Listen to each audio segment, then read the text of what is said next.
Hey everyone, it's Nordic here. We have a little bit of an issue to clarify here with this episode. So we had some errors with Max's recording, not being really fully converted. So we got a lower quality version of that, and that's why a portion of this episode is going to look a little bit different than it usually does on the video end of things. For the audio listeners, I don't think there's really too much to worry about. The audio is, I think, fine, but the first part of the episode is cut off a little bit, but it's nothing too big that we should cut out.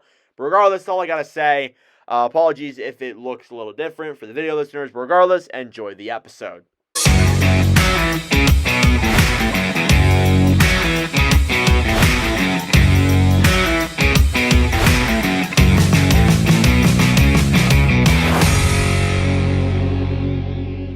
EP56 of the NordCast. It is Wednesday, May 22nd, 2024. I'm your host here, Nordic 97.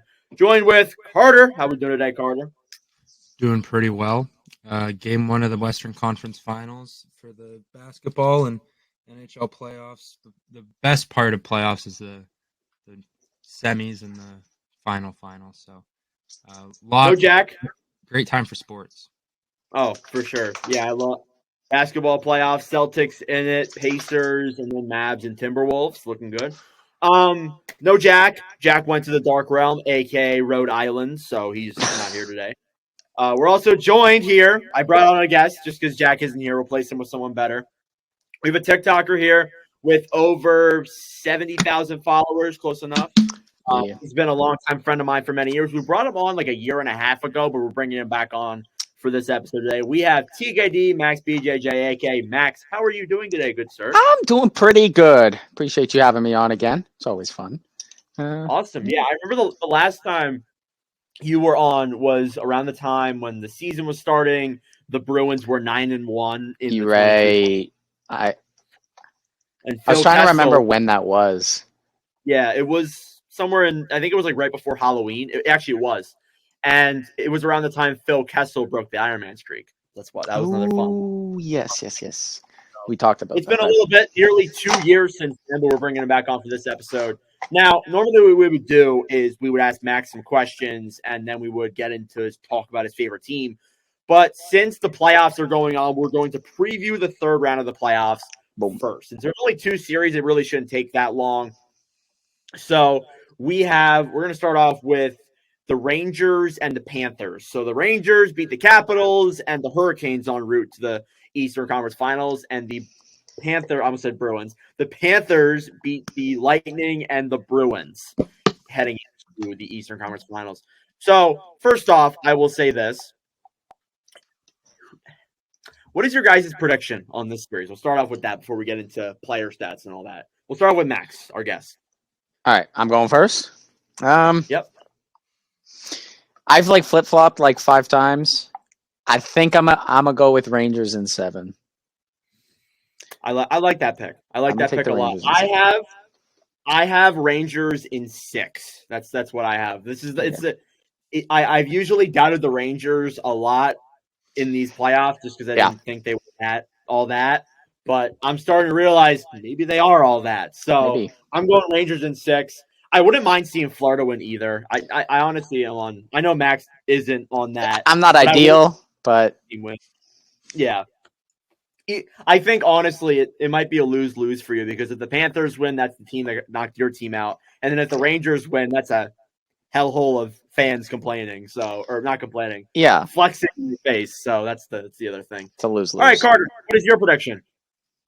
I got Florida in 6. Ooh, he's going the other way. Why? I really like this Florida team, man. Last year was something special, and I think that they really proved themselves this year. And I don't know, they got that playoff edge to them that it doesn't look like the New York Rangers seem to have. I think these two match up very nicely, but just the feistiness of the Florida Panthers, I think, is going to be enough to drive the New York Rangers a little nuts here. We'll see. I feel like when you look in terms of just overall stats and on paper numbers, Florida's the deeper team. You look at the analytics; they have way more deeper goal scorers and guys who outside of their first and second line can put the puck into the net. And they also have guys, too, who can be physical. I'm sure Max knows that very well. Yep. And they have a pretty lights-out goaltender in net who does a great job. But so do the Rangers. I think the Rangers, overall, their top-end talent has been better. Vincent Trocheck has 14 points through the playoffs so far, has had a great run. Mika Zibanejad with 14 as well. Panarin with 11. Lafreniere with 10. And somebody like Jack Roslovic with 7 points. So they do have some depth, but I would say Florida's probably the deeper team. So, I think in terms of that, I think Florida's deeper, but I would take Rangers in 6 personally. I think I feel it feels like they have that aura to them where it feels like it's their year. Hopefully, I'm jinxing you mentioned like hot goalies too, and the Rangers do have arguably one of the best playoff goalies of the past like 5 years. So I think it cancels out. That's very true. It could be I think it's gonna be a very close series. I don't think it's gonna be like blowout games, unlike the others in the West. But not blowouts, but you know what I mean. I think it's gonna be way closer, like way low scoring games. And that's how it was for the previous 2 series, especially with the Boston series too. Yeah, and I feel like the Rangers have a better offense than Boston does, pretty significantly, at least depth wise. So, and Boston kept it close, like the controversial goalie interference call, whatever. But that was still like a close enough game. Game 6 was a 1-goal loss. They were still in it. So I feel like with the Rangers' higher offensive threat, that could make up for that. Yeah, I'm with you there. So we'll transition over to the Western Conference here. We're not going to spend too much time on either of these series. We have the Rangers. We have the Oilers versus Stars here. So the Stars en route to the 3rd round. They beat the Vegas Golden Knights in 7 games and the Colorado Avalanche in 6 games. The Oilers beat the Kings in 5 and the Canucks in 7. So first off, what is your guys' predictions? We'll go to Max. It's a tricky one for me too because I love both these teams. Oilers are my second favorite team, and I picked the Stars since the beginning of the preseason. But I'm going to take Stars in either 5 or 6, as bold as that is. I think they get it done relatively quickly. I don't have faith in Edmonton's back end and goaltending at all. I see a lot of what you're saying. I'll go to Carter before I say what I think. Carter, what's your prediction? I think Dallas. I don't think they'll get it done as quick as Max thinks, but I'm taking Dallas in 7. I think that when you look at star power, no matter what, you can never. I don't ever think that a game will be over super quick, like a series will be over quick with that much star power. But I do think that goaltending is going to be a huge issue for Edmonton this series. There hasn't really been a number 1 goal scorer really in most of the teams they played against outside of Brock Besser, who did kind of expose them for that in that last series there. So I think when you end up having to go against when you got to go up against Robinson and you got Wyatt Johnson, who's just been absolutely red hot this playoffs, I think this might end up being an issue for Edmonton, but still can't count out that dynamic duo of Draisaitl and McDavid. And you can even throw Evan Bouchard in there and make it a dynamic trio at this point because they have been absolutely nuts. But I got Dallas in 7. So Evan Bouchard, I want to start off with him first. Bouchard, I think, if I read it correctly, he has the most points as a defenseman in NHL history. Like, that is crazy to think. Like, over the course of 100 years of the NHL, Bouchard the top defenseman only scored 20 points, and Bouchard has that record. It's insane. So you guys also mentioned, too, with the Oilers' depth. Then I'm with you. The Oilers aren't a very deep team. You look in terms of scoring. Their top 5 guys have scored, I think, 95% of their goals, and the rest have just come from, like, the on and off goal from some of the depth guys. Now, Vander Kane does have 4 goals. I will factor that in there. Vander Kane does have 4 goals, but obviously the depth isn't that great. When you look at goaltending, Skinner has a .881 through the whole first 2 rounds of the series. That's the lowest save percentage I think I've seen from a goalie in the playoffs go this far in a very, very long time. So it shows that it shows 2 things. The Oilers have had a history of collapsing games. The biggest thing is, like, they need to play a full 60-minute hockey game if they're going to beat Dallas. And what a lot of their games were in round two was they would go up a significant lead in the first and second period and just turn it off. Like would just be zombies for the third period. Yeah. And it resulted in them blowing a lot of leads and actually going down 2-1 and 3-2 in the series. Part of the reason why they actually went down and even 1-0 too. Yeah. So essentially, that's something I keep in mind. Calvin Pickard hasn't been bad. He's a .915 through 2 games, but he's not a guy who can come in there and just be locked down. No way whatsoever. No. So that's my biggest thing. You got to have. We'll see. We'll see how Skinner does. Dallas, however, is a very deep team. You look at Dallas, I think there's only 4 or 5 guys on their team that haven't scored a goal. 4 or 5 guys. That's significant. That's crazy. Like, they've had, I think, 16 skaters score at least a goal. So they are the deepest team in the playoffs right now, in my opinion. They have guys scoring from every recollect. And the young guys and the old guys, like Johnston, 7 goals. Stankoven, 3 goals. Ben, 3 goals. Sagan, 3 goals. Heiskanen, 5 goals, 13 points. It's just, this team is very stacked top to bottom, that I think the Oilers will keep it close if they play their way, but I still think Dallas takes it in 6. I can't see a world where it doesn't go Dallas's way. Now, do I want it to go Edmonton's way? I would love it to see go Edmonton's way. I want to see the Oilers go win a Stanley Cup. I want to see McDavid do it. Of course, Max wants to as well because they're the second favorite team. But I look realistically, I don't think they're beating Dallas, unfortunately. I hope they do, but they're probably not going to. But again, this is another series where I'm really not that mad at whoever wins. If Dallas wins, I'll be fine. If Edmonton wins, I'll be fine. It's one of those series. So yeah, that's the playoffs. If you had to give your winner currently of the final 4 teams remaining, who would it be? I'll go to Max first. The winner? Yeah, the winner of the Cup Finals. Doesn't have to be like 2 teams, but I still think I'm going to go with Dallas for all the points you said. And a big X factor, I think, is Ottinger hasn't been Ottinger. Like, he hasn't been like the playoff Ottinger we know. There's been a lot of questionable games, and not questionable, but he just hasn't been like the one we saw against the Flames where he stole that series and really made it an entertaining goalie battle.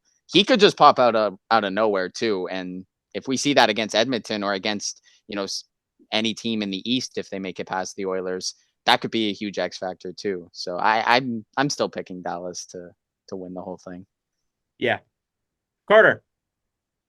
Yeah, I completely agree. I think Dallas, this is looking to be their year. I think the way that things are lining up, I think that round 1 they faced a very good team in Vegas and kind of not had their way with them because they struggled early 100%.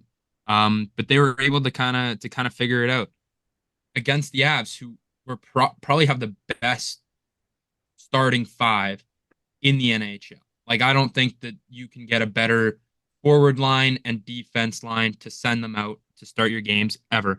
And they made good work with them. Like, they took that to 6. So honestly, they've faced some really good teams in this. They haven't faced any gimmies at all, it really seems like. And they've got a decent enough amount of rest. So I think that the way that things are shaping up and lining up, it looks like this should be Dallas's year.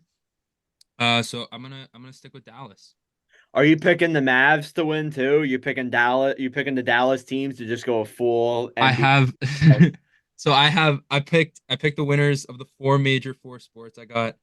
I threw $5 on it to win me 25 grand. I got the Mavs, I got the Stars, I got the Phillies, and I got the Eagles. So if all those hit, I'm retiring from the NordCast.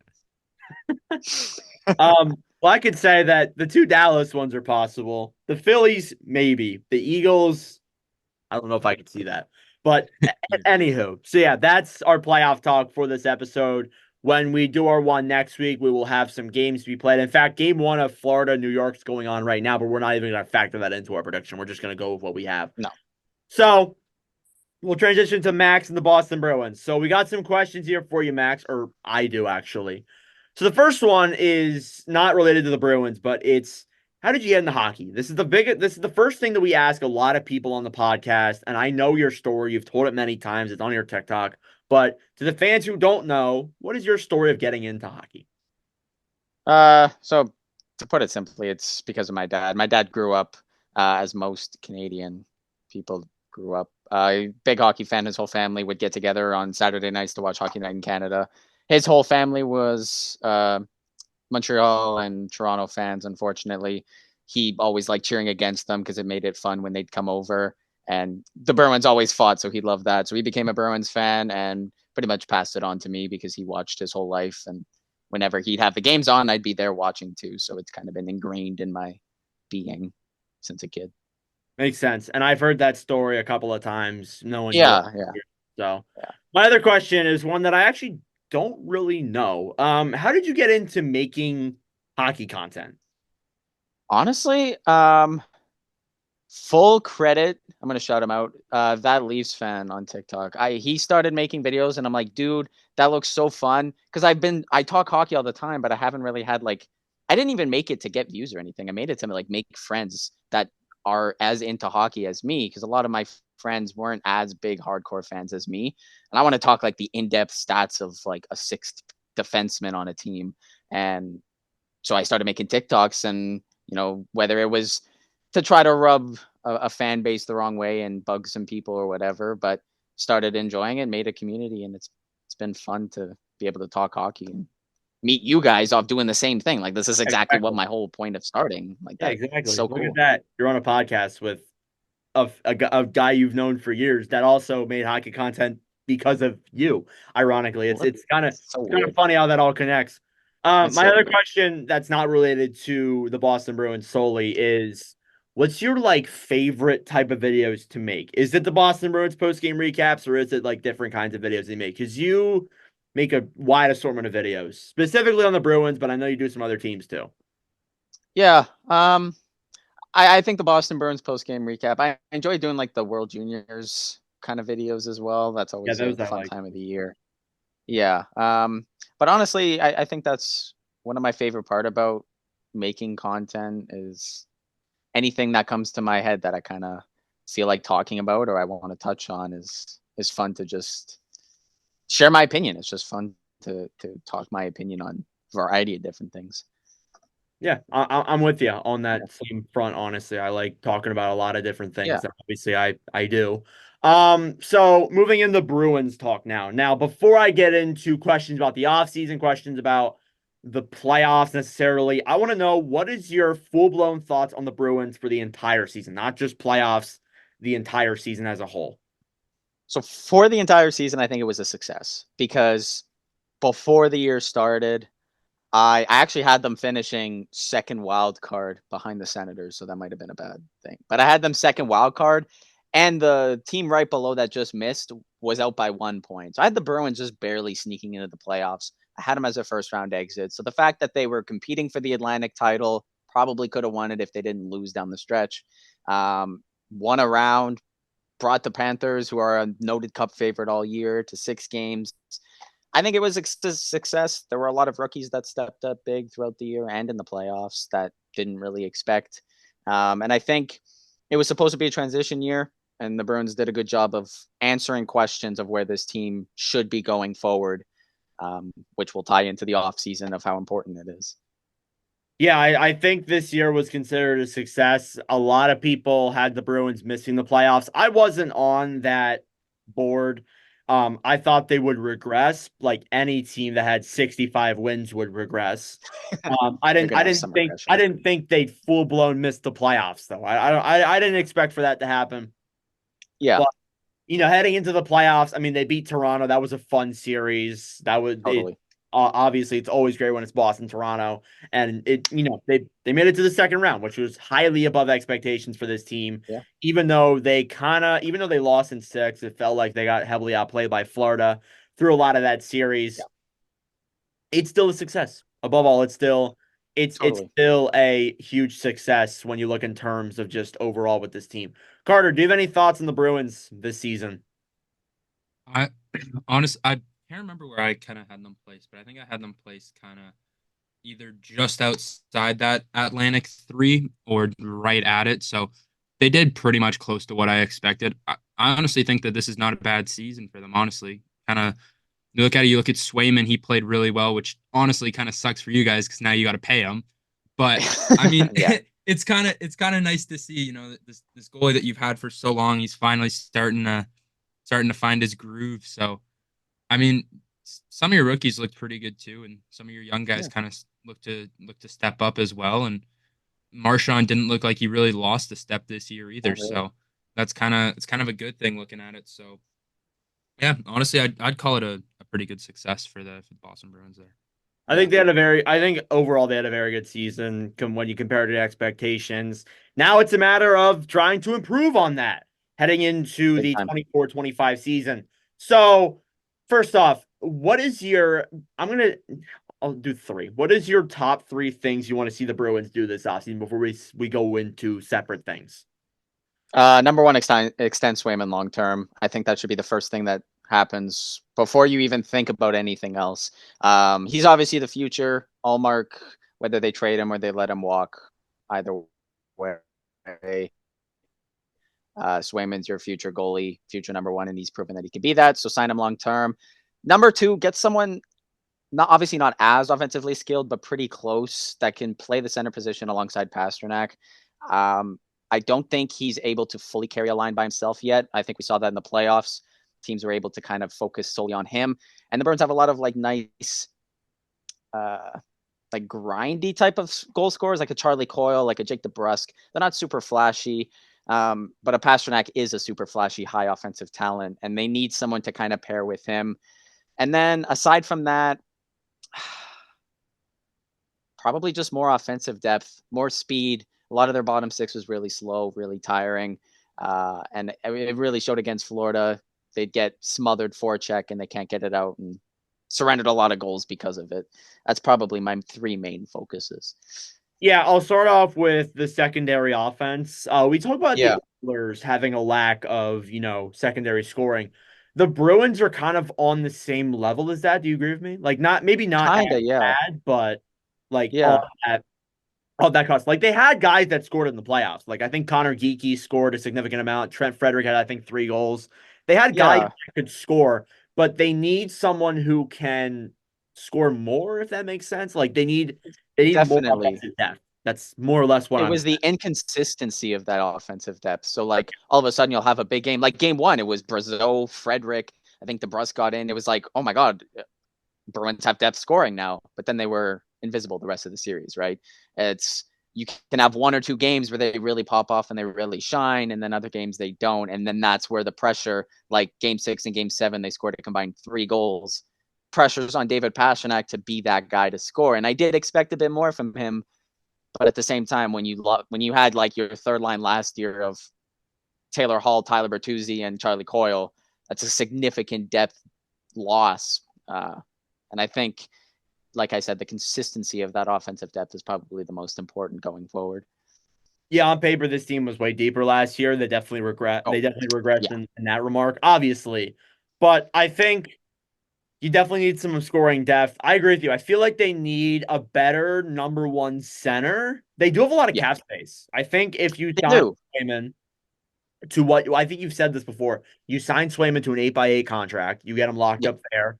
If you even trade Olmark too, you get more cap space in return. And who knows what you could get back for Olmark? You could get back a significant amount because goaltending is a big thing in these playoffs. So another thing that I think Boston should stop doing, this isn't more on the offseason. They should stop trading assets, like future assets, like draft I picks. agree.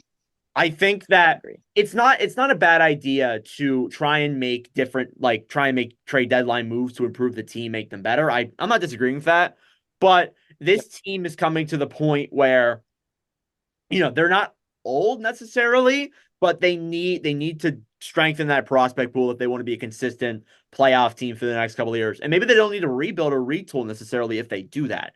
If they keep their draft capital, maybe get some back in return and maybe sign some younger players, trade for younger players, such and such, maybe things could be good for the next couple of years still. I think this team could be in a good spot if Sweeney does what should be done, Yeah, you could say. totally. I mean, there's not many teams in the NHL that can say they have a top 10 forward. I'd say Pastrnak is a top 10 defenseman and a top 5 to 10 goalie. There's not many teams around the league that could say they have that cornerstone with a bunch of other pieces like a Carlo and a Lindholm and Marchand, and they have a bunch of other pieces. So like you said, it's just kind of helping that roster without giving up the assets. The Bruins' first pick this year is, I believe, pick 123. You don't pick until the 4th round.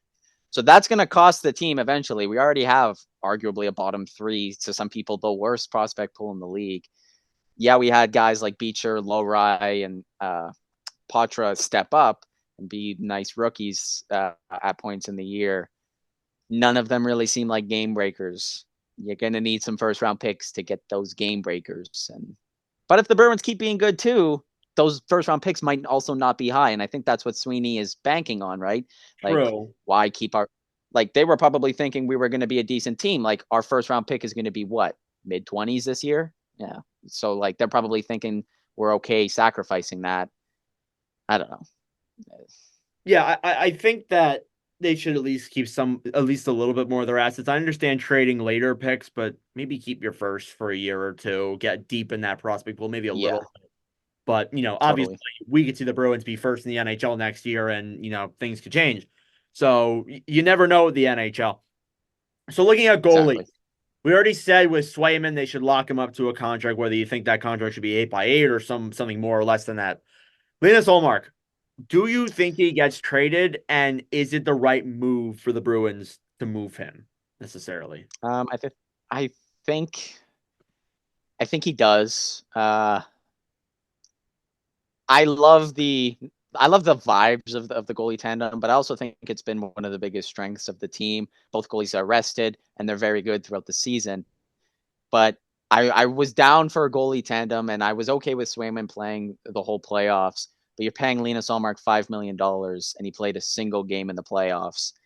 And he didn't do bad. Like, he played good that game. They lost, but he played good.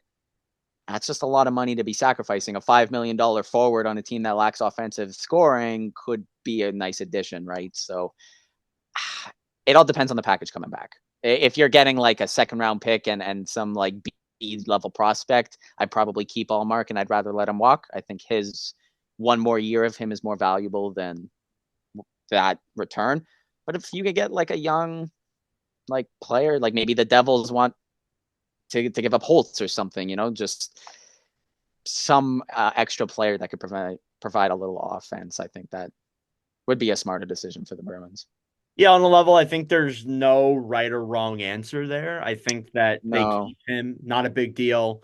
If they move him, as long as it's for a good return, then I think it's not bad either. But I agree with you. The biggest strength of the team, I'd say, is goaltending. Definitely. The tandem has been huge for them, but it's clear that Swayman has taken over as the starter, it seems, especially in the playoffs too. So there is that chance. And Ullmark said he wants to stay, which could play a factor into if he gets moved or not. So we'll see it. We'll see what happens there. There's a lot of time for that to come, obviously. But moving into, I think we mentioned it, the number 1 center. Have you looked at the free agent pool or like the trade market or anything like that? Is there? I have. People in particular you would like? It's honestly a little disappointing. Maybe an Elias Lindholm. Aside from that, I think it's just like Chandler Stevenson. Really. Yeah. Not a lot of great options out there, but I think if you have the chance to bring in, there's been rumors of Lindholm to Boston before. Actually, they've had forever. I think in the trade deadline and even before that too. So there's a decent chance that happens if Vancouver doesn't keep him around. Stevenson might seem more realistic. They might go out and try and get someone like Chandler Stevenson. We'll see. Yeah, or maybe a guy like a long shot Steven Stamkos, but he's playing more wing lately anyways, and he's not really the answer for a future, but 1-year deal sort of thing to give Passer some help. I don't know. They need something. I don't think center core of Geeky, Zach, and Coyle is. I don't want to run that back again. Yeah, so they're definitely going to go out and get a center, or they're probably going to go out and get a center at the very least. So I'll ask you a couple more questions here. In terms of the younger players like Poitras, Loré, Brazeau, I'm blanking on another one, Beecher. How do you feel some of them did this year? Do you think they have legitimate chances to be like NHL role players? And if so, like what's their highest upside? Lowry, honestly, I think has the highest upside. Top pair defenseman. He's already playing top pair with McAvoy and honestly did pretty good. Got to work on the defensive game a little bit, but dude's a rookie when was playing against the Matthews line, was playing against the Kachuk line and handling his own. So I think he'll be fine, and I'm excited for him going forward. Patra, he missed, I think he was out from late January on shoulder surgery, I think it was. He's got to put on size. Other than that, he shows good two-way skill. I think he could be a good second line center. Don't know if he has first line potential yet. I don't want to limit that, but I think as of right now, I'd probably cap at a second line.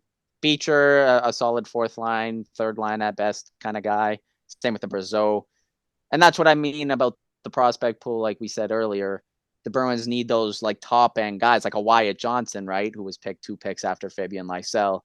You need those top dudes who can score goals, and they don't really have that right now. Maybe Lysell can do that if he gets playing time, but not Lysell hasn't banking all played my at all. chips on that. Hasn't played at all. Yeah, has 0 NHL games. It's a little. Is it concerning to you, or do you think he's just A little bit developed a little bit too long? Because you look at a guy like Wyatt pick before him, he's already. Yeah. I know Lysell has had some injuries. There was some drama with the AHL head coach as well. He basically called him out, and he responded kind of poorly to it. But I do think it was a fair call out too. I think the Bruins are expecting more of a offensive jump from him in Providence, but we saw a lot of call-ups and a lot of injuries. Like they brought up Brazeau, they brought up Merkulov before Lysell, who's your first-round top prospect. I'd give him a shot at least. Yeah, I mean, you see all the other guys coming up. Like, I don't think we expected Lowry, even Brazeau to come up before. Even I think Merkulov played some games too. I was very high on him a little bit. He did. And no Lysell. It's a little concerning, but no, we'll see what you have to try these players. Yeah, you got to at least give them a shot, especially a first round pick from a couple of years ago. You got to at least give them a couple of games up. So maybe we see that next year. I hope we see that next year. Or we'll see what happens to Lysell. So one final question here for you in regards to the Boston Bruins. Where do you expect this team to finish next season? I know that's a little bit hard to tell with no offseason moves, but where would you? I haven't been this excited. I haven't been this excited for an offseason in a long time. I have very high hopes for Don Sweeney. So I'm going to say probably around the same spot. I think they could finish ahead of Toronto again. I think Tampa will take a step off. I think Detroit will improve. I'm going to say it again until they prove me wrong, but I think Ottawa is going to take a step up. They can only go up. And I think Tampa goes down. I think the Bruins can stay around this spot in the Atlantic Division. Their number one goal should be trying to compete with the Florida Panthers and trying to get better for them. Because chances are you're going to play them again next year. Because I don't think Florida is going to fall off. I know they have a lot of free agents to sign, but their core is still going to be there for the most part. And even with Florida, they are losing some guys. So maybe Boston can take first in the Atlantic again. I'm not counting them out as long as they have Sway, McAvoy, and Pasternak. I right now I have confidence probably more than I should. We'll see. I mean, anything can happen in the offseason. We'll see what moves they make. So yeah. I wouldn't be too unexcited either. This is gonna be an interesting offseason, especially too since Swayman said that this is gonna be an interest or Swayman. Sweeney said that this is going to be an aggressive offseason. I'm not Swayman. So yeah, that's it for this talk. There were other teams that were eliminated. We definitely will be doing other videos on them. But we're going to move into news now. So something that happened today, Sheldon Keefe was hired by the New Jersey Devils. So me and Carter, I think, let me look at our coach predictions. Carter had I had Craig Berube going to the Devils. Carter had David Quinn. So we were both wrong there. We had Sheldon Keefe Sheldon Keefe is now a member of the New Jersey Devils. So we'll go to Carter first. We haven't heard from him in a little bit. Carter, how do you feel about the New Jersey Devils hiring Sheldon Keefe? Honestly, he'd be a good fit there. I think he'd really kind of bite down on this kind of toughness, because I think that's one thing I feel like he probably tried to promote in Toronto a little bit, but just couldn't seem to get the message across. He's had great success, honestly, in the regular season. It's just going to be about getting over that postseason hump. Um, the only thing is like he knows the one good thing is he knows how to kind of manage with um I don't know how to say this politely, subpar goaltending, because I feel like that's kind of what Toronto had. They never had a superstar goalie. So I feel like if New Jersey's biggest need, I think in this offseason is guaranteed a top tier goalie. So I think you get a top tier goalie for this New Jersey Devils team. Sheldon Keefe could actually find a nice rhythm there, and build something nice in New Jersey. So I really do like this signing. I like this fit here for the New Jersey Devils. Yeah, I'm with you. I think a lot of what Sheldon Keefe did with the Toronto Maple Leafs gets a little bit overreacted. Like not overreacted, not overhyped either. Um I feel like some of the things that happen in the playoffs are a little bit overblown. That's a word. A little bit There you go. overblown there. In Toronto, like the ghost when it came to the players not being able to score. I don't think that's Keefe's fault necessarily. I think Keefe has a very relatively young team here with the New Jersey Devils, and they have a lot of potential to become a playoff team or a cup team next season. So I like Sheldon Keefe here at this job, and I've always liked Sheldon Keefe as a person and a coach. Max, what do you think? I think a huge part of this is the lack of pressure. Bro went from 110 pressure on his shoulders to very minimal. Like Yep. he's going to have superstar players still. He's got Hughes, he's got Hishe, he's got Bratt.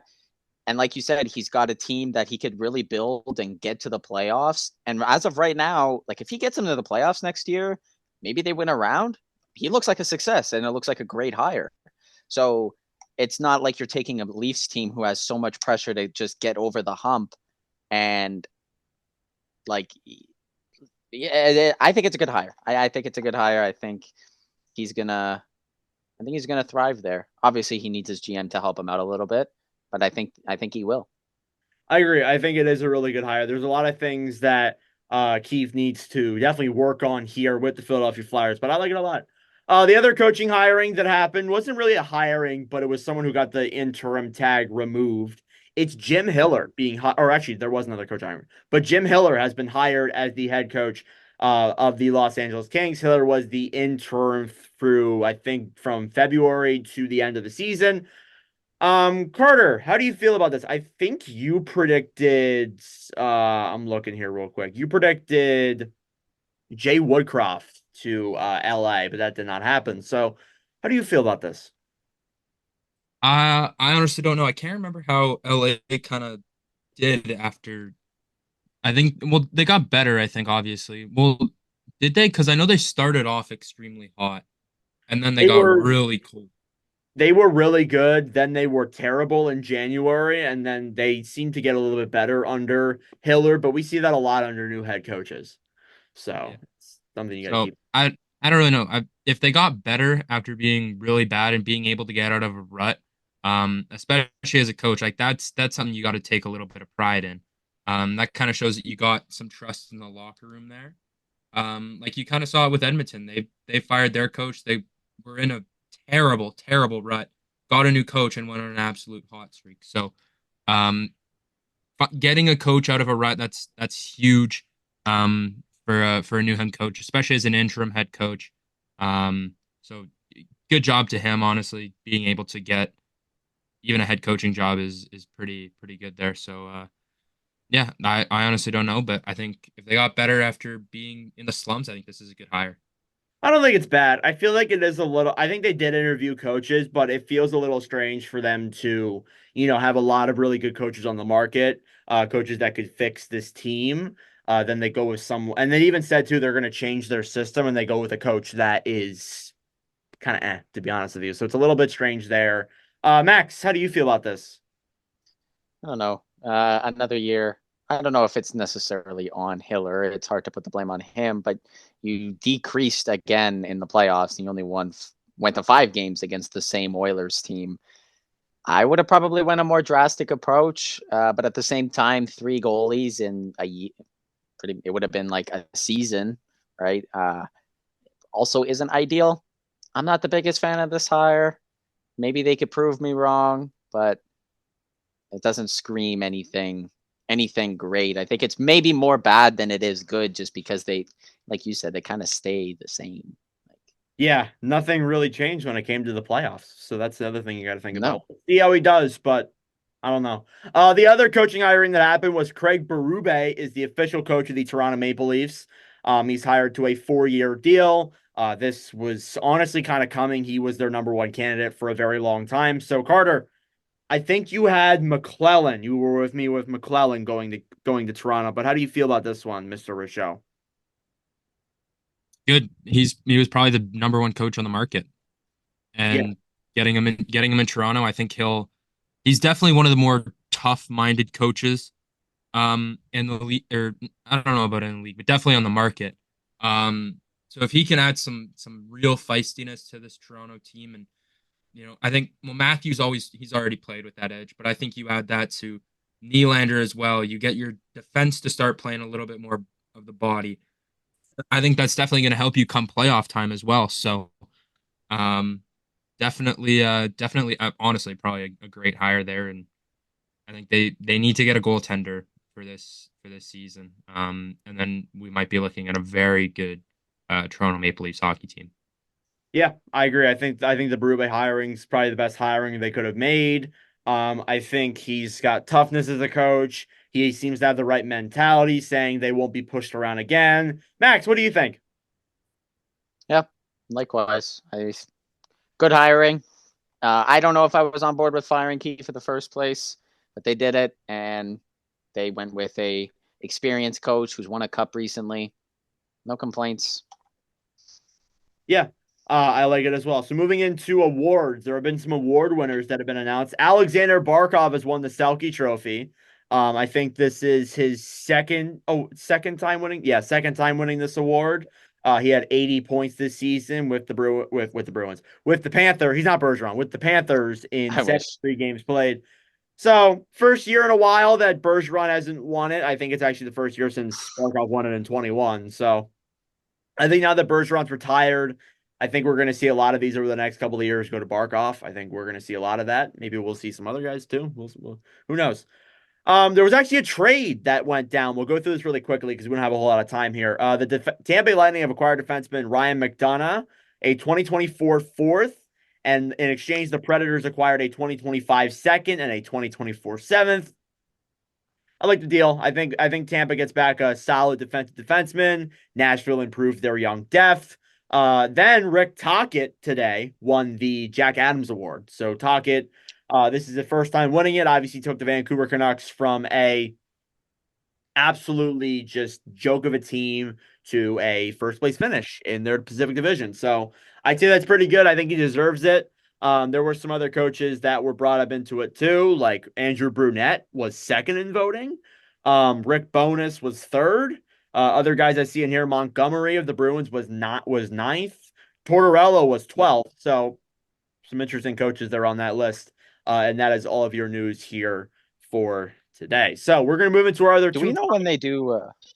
Sorry, what? Do we know when they do voting for the Jack Adams? Because I'm wondering if the Flyers would have made the playoffs. You think Tortorella would have been higher? Yes. I definitely. Yeah. I think there is a really good chance that if they made the playoffs, Tortorella would have won it. There's a very good chance.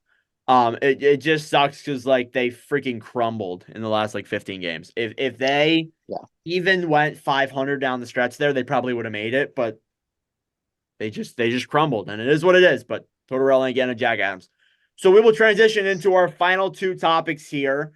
We are doing a redraft like we did in the last episode. We are also doing a tier list for you guys today. So we'll get straight into that coming right up. So we are doing a tier list here of the playoff teams' future. We did this a couple of episodes with the non-playoff teams, and we talked about their futures. Well, we're going to do it with playoff teams here. I feel like we're going to get a lot of teams in the general consensus of the same area, but regardless, we're still going to do it that way. So we have 5 columns here. We have great future, good future, middling future, no man's land, and cooked. So we'll see where each team ends up. But regardless, we're starting off with the New York Rangers here. And how this is going to work is we're going to kind of put in our argument for where we think their future is overall.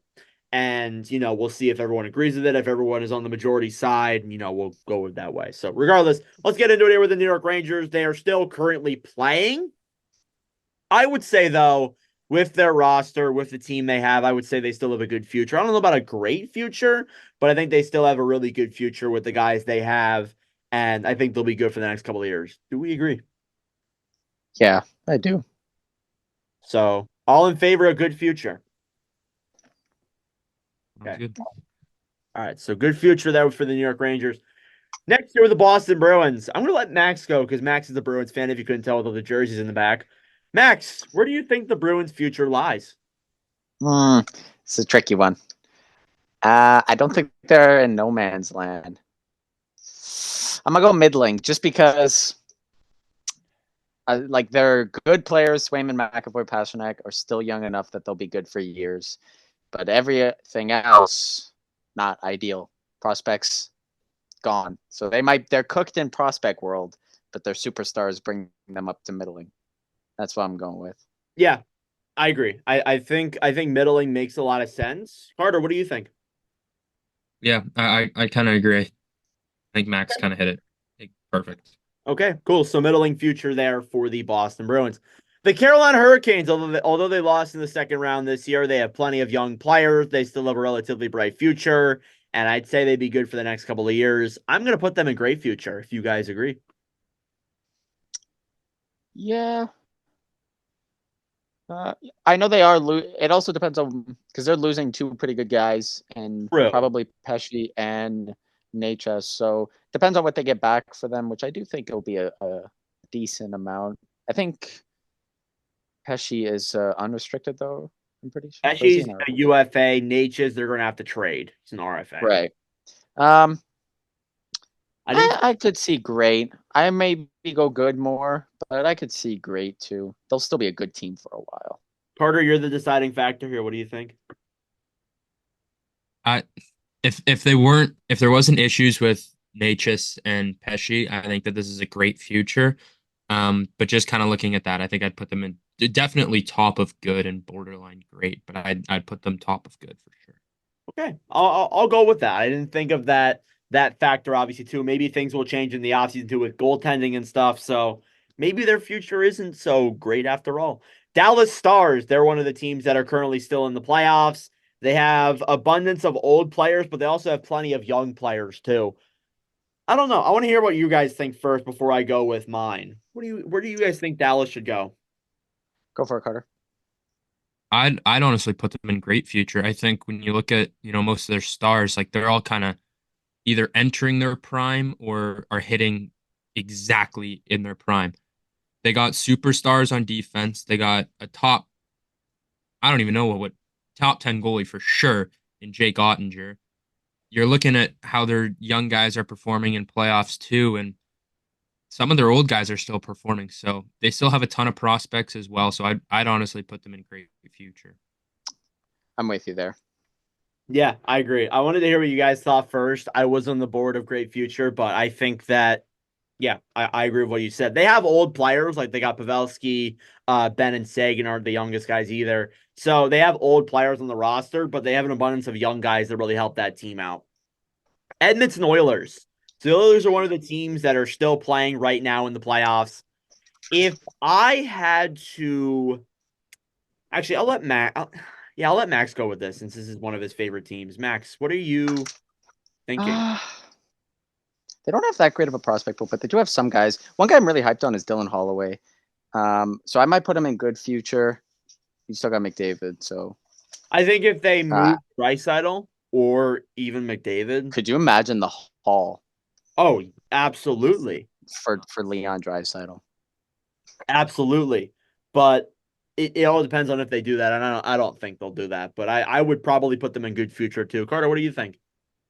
Yeah, I'd put them in good future. Awesome. Yeah. Doesn't matter what you think. We already voted majority, so. Saying. Yeah, goaltending's the other problem too with Skinner. Skinner, I think, can be that guy in the future, but just right now he isn't. but we'll They've see. had some goalie opportunities in the drafts, but decided otherwise. Yep, agreed. New York Islanders. So the Islanders are one of those teams Yes. that eliminated in the first round. The first round exit I think we talked about. I don't know. I am between the bottom three columns, more specifically the bottom two. But what do you guys think? Yeah, I'm in cooked, to be honest. I like this is as good as how they did this playoffs is I think how good that they can be with this roster, and they have no prospects to come up. Yeah, This is as Carter. good as it's gonna get. This is as good as it's gonna get for them. They have to do something crazy, which they can't. Yeah. Yeah. I don't cooked. So we're cooked. Okay. Yeah. You didn't have any teams for the non-playoff teams be cooked, but I like Islanders in that section. So Toronto, they're in a little bit of a weird spot right now with a lot of the situation. They do hire Craig Berube, but there is a chance the core four gets moved. We've heard other rumors of goaltending, offensive depth, defense.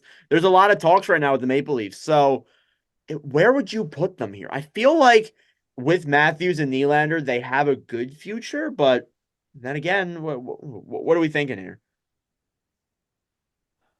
I'm honestly between good and great. That might sound like a bold pick, but I'm a big fan of both Easton Cowan and Fraser Minton. I thought they both had good junior years this year, and I think they could do good things in the future. I think Matthew Nyes was arguably a top 3 player for them in the playoffs. And you still got the core forward. Tavares' deal is going to be done pretty soon, and either he takes a big pay cut or doesn't come back at all, which I don't think is a reality. If you trade Marner, you're going to get a ton of assets. I think they have the positions right now as a good or great future. It's more dependent on what actual moves are going to be made. Maybe in a few months' time, if any moves happen, they could drop a little bit. But I'm between good or great, so it's up to you guys where you decide. I think I go good, at least as of right now. We'll see what happens with the core four. Yeah. We'll see what happens with the defense. Carter, what are your thoughts on that? Yeah, I'd put them good. Just kind of, I feel like if there's a Mitch Marner deal already set in stone already, or we knew Mitch Marner wasn't going to get traded, I think I'd stick them in great. But I think it's all going to come down to what they get for Mitch Marner and what they kind of end up doing with the goaltender as well. So I'd stick them in good. Yeah, I agree. Vegas Golden Knights, they have a good team overall, some good at top end talent, but cap space might cause them to move on from some guys. What are we thinking about the Vegas Golden Knights? First round exits, by the way. They're one of I those. want to say no man's land, which is weird to say from a team who won the Stanley Cup last season, but they're an old roster. Cap kind of not on their side, and they've traded a lot of their future away. So Future picks not there. Prospect pool isn't there. The team has good players. yeah, I don't know. Carter, what do you think? I'd put them in middling just because I feel like kind of with the roster that they still have some superstars on that team. true. And I don't really think that, they're no man's land. I think they're kind of going to be sitting in that middling where, maybe it's 1 year they get that wild card one. It's 1 year where they're just missing. Maybe there's 1 year where they just go on a roll and they make third or second in that Pacific. But I don't see it getting much higher than like a 3 in the Pacific. I think they'll kind of just be a kind of bobbing team, kind of throughout the standings come the next couple of years. So I'd throw them in middling just because don't know what it's gonna get.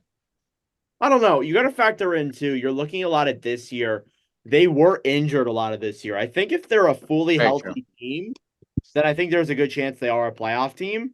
I don't know. I think they're a playoff team at the very least for the next couple of years, but Max, I'm leaning a little bit towards middling future here with Carter. Yeah, I think Carter kind of convinced me. I'm good with middling future.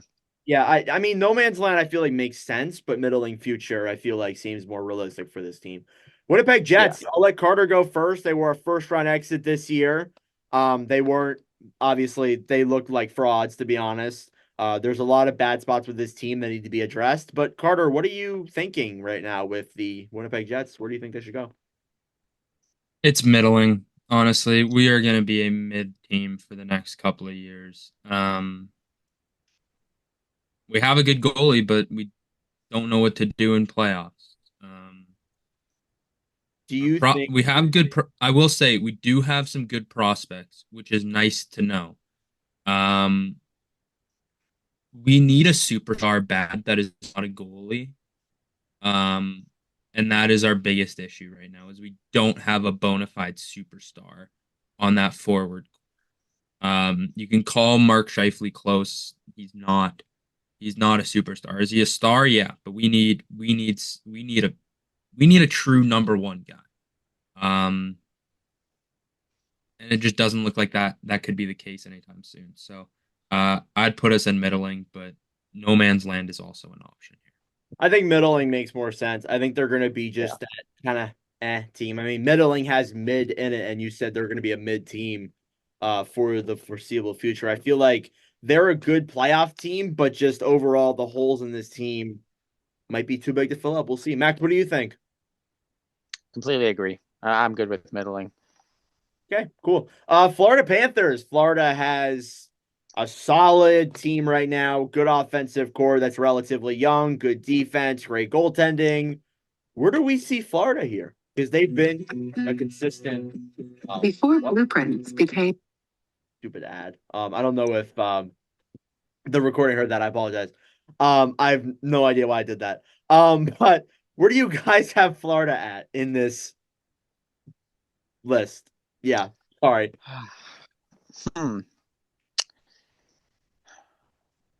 I'll go good, I think. I think they have a good future. I don't Yeah. know. Yeah, I'd go good. Carter, what do you think? Yeah, I'd throw them in good. They still have enough stars and to be good, but I don't think they have enough prospects to be thrown in great. Yeah, I agree. Thought Anton Lundell really stood up these playoffs, at least against Boston. He looked great. Lundell's looked like a solid playoff performer, in my opinion, in Big these time. Yeah. series. So yeah, I like that a lot. Next up, Nashville Predators. Predators lost in the first round this year. Not to say they're in a bad spot though whatsoever. I think this team has an abundance of young players, exceeded expectations this year, and I think that's a good positive for this team in the future. So where are we putting the Nashville Predators? I think I'm leading great. Kind of. I'm definitely in good. I'm definitely in good, and they just got more picks in the McDonough trade. So the thing you got to realize is they have so much draft capital. They have so much draft picks. Like a lot. Like it's insane the amount of picks they have, and they still have a consistent team that can make the playoffs too. If they keep O'Reilly around and Nyquist and Shen, and they keep developing the young guys, Milwaukee's had a good run in the playoffs too. It's interesting. We'll see. Carter, you're the deciding guy. I'm putting him in great. I think great, but what do you think? Yeah, the draft picks would definitely be enough to throw me in great there. I think I'd put them in great. I think a team is definitely going to come calling for UC Saros, and for a top goaltender, a proven top goaltender in the league for like the last 5 years, you'll get a pretty good haul from a team who is desperate. Big. So that'll just add some more picks and probably some more prospects as well as you have Askarov, who's going to fit into that UC Saros role. I hope right away for the Predators' sake. So yeah, I'd throw them in great. Yeah, I'm going great too. So I think I think they have a lot of assets. Colorado Avalanche were a second round exit this past year. We have 5 teams left. What do we think about the Avalanche? They're still relatively young with the team they have. So what are we thinking? They got a good future. I think you go good. Yeah, I agree. I think you're at the point where you go good here. Carter? Yeah. Yeah, I'd go good. All right, good. We're going good. Vancouver Canucks. So the Canucks still have a young team too. They exceeded expectation this year. They lost in the second round, obviously. But where do we see Vancouver finishing in this rankings here? I definitely good, but I'm leaning maybe great. Yeah. Um, yeah, I could see great as well. Definitely good for this one too. Knowing that Thatcher Demko was out for this series and you still brought it to 7 is a huge pat on the back. And it was a season where you didn't have many expectations. One little concerning thing is probably Elias Pettersson not having the greatest playoff run. Probably wouldn't be too worried about that though. Quinn Hughes looks great. Yeah, I think they have a decent enough team to be good in the future with some moves to be made. They're young. That's the biggest thing. Some They guys are. come into They the are. playoffs, they perform really well. Some young guys come in, they take a little bit to get there. So I think Totally. he Yeah. has that in him for sure. Carter, what do you think? Yeah, I'd throw them in great. I think that they got some great young pieces in there. The only thing is just contracts. Awesome. But other than that, I think their young guys looked great in the playoffs too. And yeah, being as Max said, being able to take it to 7 without your top goaltender and your backup as well. Yeah. Um, Running third so string? with your third string goaltender, it's pretty Nuts. impressive. Future backup, future starter. Who knows? Hey, Tampa Bay Lightning. They were a first round exit. They are in a weird spot. Where are we thinking Tampa here? Honestly, I'm in the bottom 3 columns again. I kind of want to say no man's land, man. Like, Kind of at a crossroads, nothing. to be honest. Yeah. Not a great They might prospect lose pool. Stamkos. They kind No, of have they the might old lose guard. Stamkos. Mm-hmm. Yeah. Hedman's declining. Vasilevsky's declining. Hedman had a good offensive year, but his defensive numbers weren't great. You don't really have anything. Like, Kucherov's getting older. He just put up an insane season, might win the damn Hart, but I mean, are we counting on him to do that again? And you still lost pretty convincingly in the first round. I think I'd put them in middling. Just I feel like they're honestly like gonna probably do the same thing as Vegas, where they're just gonna kind of bounce back and forth. Yeah. And not really exceed anywhere, but not really drop down. I think they're just gonna sit in the middle and I kind of think, sit there. They need some young guys on that team. They Yeah. need yeah, I think they'll be like Detroit, like Detroit was in those few years before they started missing the playoffs, where like they were just in it. They weren't like awesome, but they were in it for the last couple of years there. They were first round exits. Sometimes they Yeah. made it to the second round, but they were first round exits most of the time. I'm going middling future there. Washington Yeah. Capitals. Listen, Hmm. Capitals, I have a different opinion for. I think they have. Listen, this year was bad. This year, I mean, they made the playoffs, but this year was like not a great year when you look in terms of on paper numbers. They have a lot of young guys in the pool. They have a good chance of getting another younger player with the 17th overall pick this year. They have guys who could hopefully pan out, but you guys might think differently. What are you guessing? I think I agree. I don't know if they're agree. I don't know if they're good future, but I don't think they're no man's land or cooked. I don't know. I don't. They're definitely not on the bottom two, no. Yeah, I think I would put them somewhere in the middle. If you guys agree, what do you what do you think, Carter? Yeah. yeah. I kind of like that. Just my only thing is like you're a lot of their like they still have a lot of guys who are old and definitely regressed this year. But Yeah. I mean, middling's probably about right for them. I mean, there's a chance that if they shut out, or they shut out, I'm watching the Rangers flutter. That's why I said it. There's a chance that if they move Backstrom and Oshie, they get those deals out of there. They have a lot more cap space, and the Backstrom and Oshie deals are close to being over. So maybe they have some room to work with there. But obviously, there's something True. to think about there. Maybe they get someone like Marty Natchez on the market too. We forgot to mention Natchez, or we did say that, but Natchez could be a guy the Capitals go out and get. We'll see. They're And, always going to be a team that tries to stay competitive, I think. yes. They want Ovechkin to have help to get that record. And I don't think until he actually retires, similar to Pittsburgh, I think they're going to try to stay, like, not cup contending, good enough to make the playoffs, win 40, 45 games in a year, maybe. That's kind of their future. That's what I think too. And finally, the Los Angeles Kings. They were another first round exit for the third straight season. This team, as we mentioned earlier in this episode, hired Jim Hiller as their new head coach. In a bit of a strange spot. Where do we think the Kings are right now in terms of future? I wouldn't say cooked, But I don't know. Like, what are we thinking here? They're in a weird spot, I would feel like. A large thing is 3 years ago, they had the best future guaranteed. They were going to be cup contenders again. But a lot of those guys haven't turned out as superstars as you thought they were going to be. There's still time to do that. Byfield's looking good. Still hope on like Clark. I remember like Turcotte was going to be like their top line guy. Yeah, They're- Lafreniere's looked solid, but Turcotte has been disappointing. Yes. I don't know. I'd put him in middling, in my opinion. I think they're somewhere in the middle. They don't have a good future, but they don't have a bad future. They're kind of like Yeah. the Lightning, where they're just going to be in the middle. I think. Yeah. I can see that. Carter? Yeah, I'd throw them in the middle because I think they're in the middle, and a lot of their old star players are starting to age out. But they still have some great prospects too. Like Quentin Byfield, he's going to become that guy.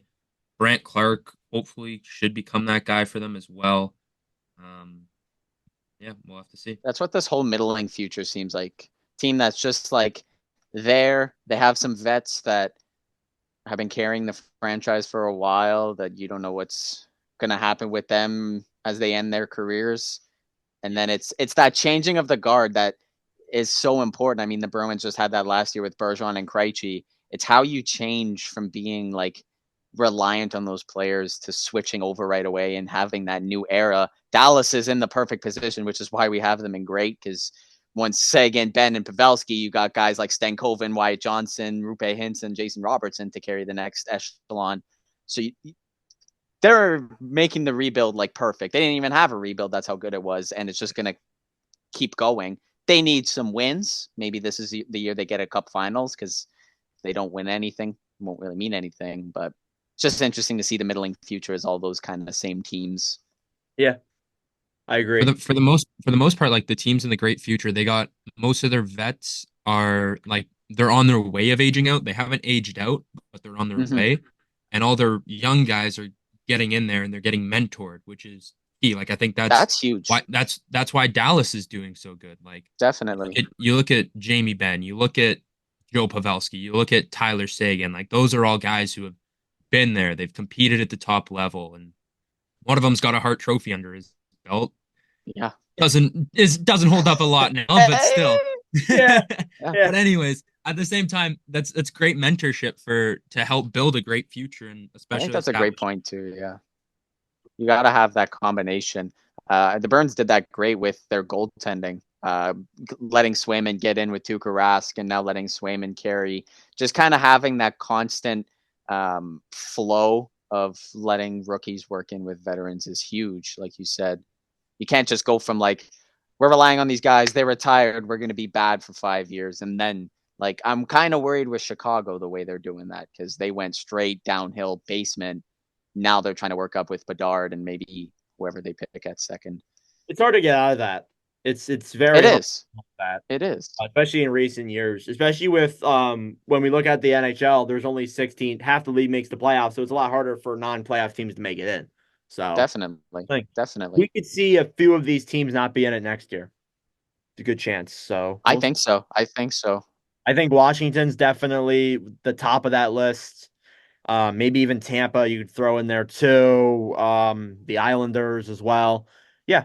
Yep. So our final list for this tier list is in great future, you have the Dallas Stars, the Nashville Predators, and the Vancouver Canucks. In good future, you have the Carolina Hurricanes, the New York Rangers, the Edmonton Oilers, the Colorado Avalanche, the Toronto Maple Leafs, and the Florida Panthers. Middling future, the Boston Bruins, Vegas Golden Knights, Winnipeg Jets, Tampa Bay Lightning, Washington Capitals, and LA Kings. Nobody in no man's land, and then in there cooked is the New York Islanders. So if you're watching this clip on YouTube, be sure to subscribe down below. We greatly appreciate it. If you want to follow the NordCast on other platforms, follow at NordCast _ on Instagram, follow at NordCast on TikTok. And for those who are sticking around or just watching the full episode or watching audio end of things, here's our 2019 redraft. So today we are doing our second NordCast redraft here today. It is the 2019 draft we are doing. Last episode we did 2020. This episode, we are doing 2019. So we're joining with someone different, actually, if you're watching a brand new clip of this. Joining with Max, Tkdmaxbjj. Welcome. He is doing the draft with us today. Jack is not here, unfortunately. For those who've been listening to the episode, you know this. But we have the pick selected. Max is actually picking first overall, and we're going to get straight into here. So going first overall to the New Jersey Devils. The original pick was Jack Hughes, but Max, who are you going with here? We're keeping it simple. We're sticking with Jack Hughes. I still think he's the best player to come from this draft class. I think he'll be the best player to stay in this draft class. It's easy pick. Yeah, I think Hughes is the right selection there at first overall. Makes the most sense. I think when you're looking in terms of point scores, Hughes has the most points of anybody by at least 100 points. So I think it's pretty consensus to have him there at the first overall pick.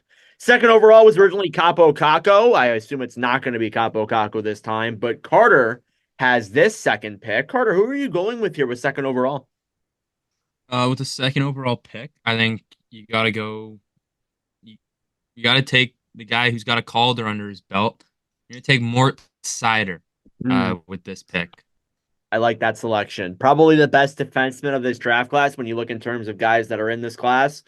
I think you 100% got to go with Seider here at the second overall selection. I like that a lot. I have the third overall pick here now. The original pick was Kirby Dach of the Chicago Blackhawks. I think I'm going to go with my guy Matt Boldy here at third overall. I think Matt Boldy has really made a good case for himself to go top 3 in this draft. I think he's done great in terms of just when you look at overall expectations. 171 points in 203 games in just 3 seasons. He's played a lot less time than other players on this team or other players on this class, but I think you got to go with Matt Boldy at third overall. Some people might not like that. Oh, you're taking him over Zegras and Caulfield, but I think you got to go Matt Boldy at third overall as of right now. So fourth overall to the Colorado Avalanche via the Ottawa Senators. They originally selected Bowen Byram with this pick, but Max, who are you going with here with your fourth overall pick? I think you got to take Dylan Cousins. I think he's pretty close to Boldy in points wise, and he's really showing high level skill on that Sabres team that doesn't really have a lot of it. I agree. I think you have to go the way of Cousins at this selection here. He's been great offensively. He's had some years of struggling, but he's the third best scoring defenseman in this class. I think he's definitely the fourth overall pick. All right, Carter, you have a choice here at fifth overall. The LA Kings, originally this pick was Alex Turcotte. I can't imagine it's going to be with your selection. But who are you taking here with this fifth overall pick? You have 2 players on the board that I think you might lean towards. Really? Yeah. I mean, you got to make a choice. I'm going to stick with the theme of my first pick, and I'm going to go with another defenseman. I'm going to take Bowen Byram to the LA Kings. I am a huge Bowen Byram guy. I think that listen, I'm not trying to say he was underutilized in Colorado, but I think he is going to thrive in Buffalo, and we're going to see just how elite Bowen Byram is. I could see it. I like that pick. That was out of left field. I honestly, I figured you were going to go with someone like Trevor Zegras or Cole Caulfield. That's what I originally thought you were going to go with here. I like that selection, though, at fifth. I think Byram's going to be good with the Sabres. I think that's a great pick. I agree, he was underutilized in Colorado a little bit, and I think that played a role in where exactly he went in this year's draft. So Byram actually had 72 points in 4 seasons with the Avalanche. So him going over to the Sabres will definitely do good for him. So moving into 6th overall here, we're back to me yet again. This is the Detroit Red Wings. Originally, they had Mo Seider. I don't know. You're a little bit at a crossroads here. You're at the point where it's Trevor Zegras or Cole Caulfield, essentially. That's kind of the guys you have to pick here. I don't know. Both of them have kind of been a little bit at the NHL level. But I think at least as of right now, I got to go Cole Caulfield at 6th overall. I think Caulfield, at least as of right now, has been the better player. If Zegras didn't have this terrible season he had, I think Zegras would be above Caulfield. But Caulfield has great goal scoring. He's one of the better players of this draft class and has definitely a bright future with the Canadiens. So I'm going Caulfield there at 6th overall. All right, back to Max at the 7th overall pick. This is the Sabres. Originally, they selected Dylan Cousins, but who are you going with here at 7th? I think I might know who, though. Another easy one. I'm going to go with Zegras. I don't think he can fall that much past this spot here. I'm not as big of a Zegras hater as a lot of other people are. I think he is a very skilled player that for some reason has a lot of pressure on him because he does cool trick shots. But I think he is a good skilled hockey player and he needs a team around him. And once he gets that, he'll be a solid player. Yeah, I agree. I think that Zegras, I think he gets a little bit overlooked with his really bad season. He was pretty good before that. And I think he has potential to still be a great top 6 player. And when he can pan out, I think he's going to be a good one. So 8th overall here now to the Edmonton Oilers. You originally have Philip Broberg with this pick. We're going back to Carter here. Carter's got a smile on his face. So Carter, who are you taking with this 8th overall pick? He's plotting right now. Pick 1 defenseman, pick 2 defenseman, pick 3. We're going another defenseman. Give me Cam York. I think we really saw him break out this year and become a true number 1 defenseman on this Philadelphia Flyers team. I really like Cam York. I'm a big fan of him, and get him to Edmonton. That's spicy. That's a spicy take there. I like it, but it's very spicy. Cam York, I agree with you. Cam York has had a great campaign with the Philadelphia Flyers, especially this year too. He really had a breakout season, showed what he can be with this Flyers team. I had him around the 10-11 mark, but I could see 8th. I like that. I have Cam York at 8th. I think makes a lot of sense. So moving into 9th, it's back to me. I have been looking at this a lot, wondering who would I go with here on this board. I think I'm going to go with someone who was picked in the later rounds. I think a lot of the guys we've picked so far have been in the first round. We've just been replacing them. I think actually, yeah, all of them have been.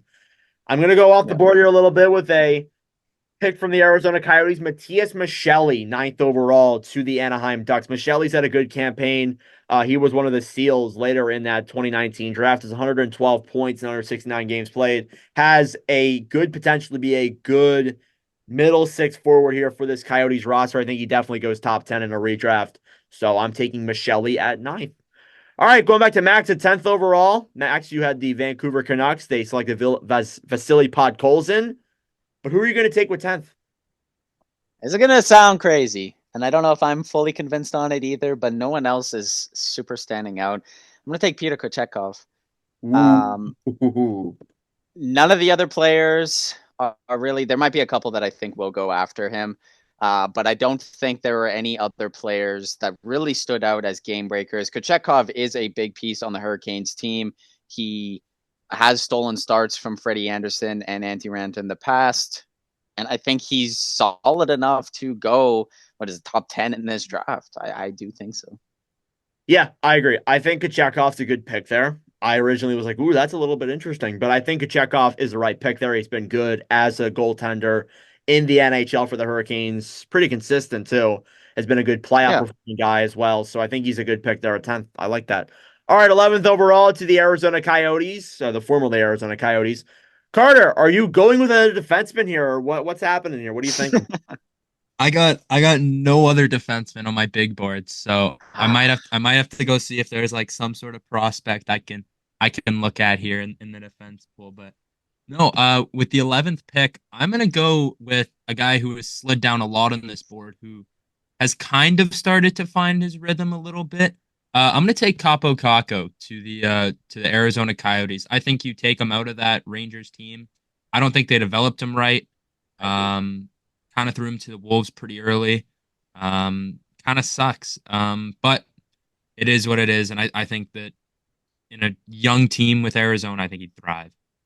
I agree. I think Caco is a good selection there at 11th.